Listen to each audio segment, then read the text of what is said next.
আজ মহালয়া। মহালয়া মানে ভোর রাত, মৃদু শীতল হাওয়া, কাশফুলের দোলা আর রেডিওতে ভেসে আসা এক অনন্য কণ্ঠ। বীরেন্দ্রকৃষ্ণ ভদ্র, তার কণ্ঠেই জীবন্ত হয়ে ওঠে চণ্ডীপাঠ, গান আর আবৃত্তি। আশ্বিনের শারদ প্রাতে বেজে উঠেছে আলোক মঞ্জির।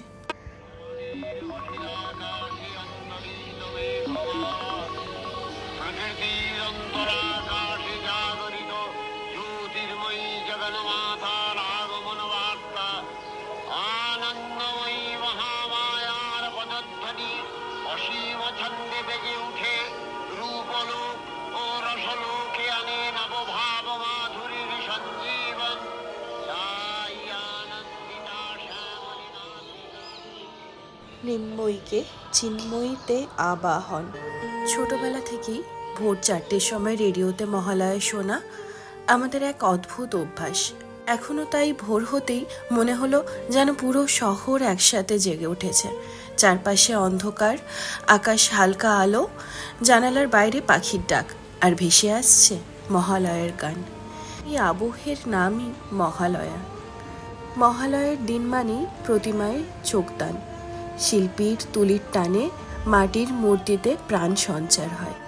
সেই মুহূর্তেই দেবীকে যেন নতুন করে কাছে পাওয়া যায়। চোখদান শুধু এক শিল্পের কাজ নয়, এটা আমাদের বিশ্বাস, আমাদের আশ্রয়। যেন মা নিজেই আমাদের দিকে তাকিয়ে বলছেন, আমি এসে গেছি। তাই তো চোখদান ছাড়া পুজোকে কখনোই সম্পূর্ণ বলে মনে করা হয় না।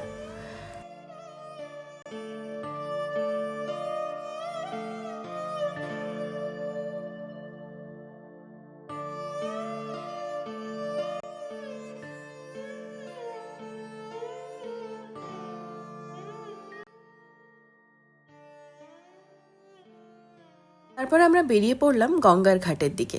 উদ্দেশ্য তর্পণ দেখা। সকালের ঠান্ডা হাওয়া, নদীর ধারের ভিড় আর পুরোহিতদের মন্ত্রোচ্চারণের চারিদিকের গম্ভীর হয়ে উঠেছিল।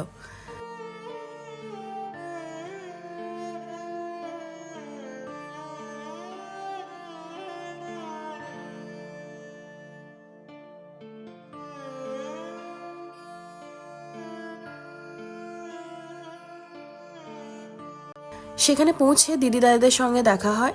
সবাই মিলে দাঁড়িয়ে তর্পণ দেখলাম। মনে হলো এটাই আসল মহালয়ার মানে, পূর্বপুরুষদের স্মরণ আর পরিবারের মিলন।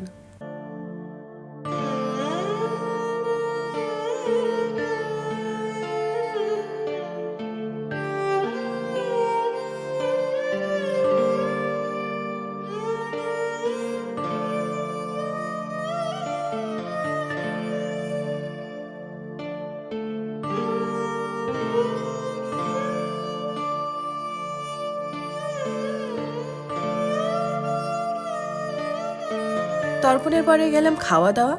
বাঙালির কাছে খাবার আর পুজো একে অপরের পরিপূরক। লুচি, আলুর দম, মিষ্টি, বিভিন্ন রকমের খাবার, আহা কি আনন্দ! খাওয়ার জন্য শুধু স্বাদ নয়, পুজোর আবহকে আরও প্রাণবন্ত করে তোলে। খাওয়া দাওয়া শেষে আমরা গেলাম ভিক্টোরিয়া মেমোরিয়ালের দিকে। ছুটির দিনের সকাল, ভিক্টোরিয়ার সবুজ লন, ভিড়ে জমে থাকা মানুষ, হাসি আনন্দে মুখরিত পরিবেশ, সবকিছুই যেন পুজোর আগমনী বার্তা বহন করেছে। রাস্তার ধারে ঘোড়ার গাড়ি দেখে মনে হলো সত্যি এই শহর মহালয়ার দিনটিকে আলাদা করে সাজিয়ে রাখে।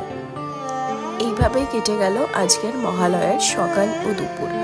ভোরের গান, প্রতিমায় চোখদান আর গঙ্গার তর্পণ, পরিবারের সঙ্গে খাওয়া দাওয়া, আর শেষে ভিক্টোরিয়া ঘোরাঘুরি। মহালয়া মানেই দুর্গাপুজোর সূচনা, আনন্দে ভরে ওঠা নতুন এক অধ্যায়ের শুরু।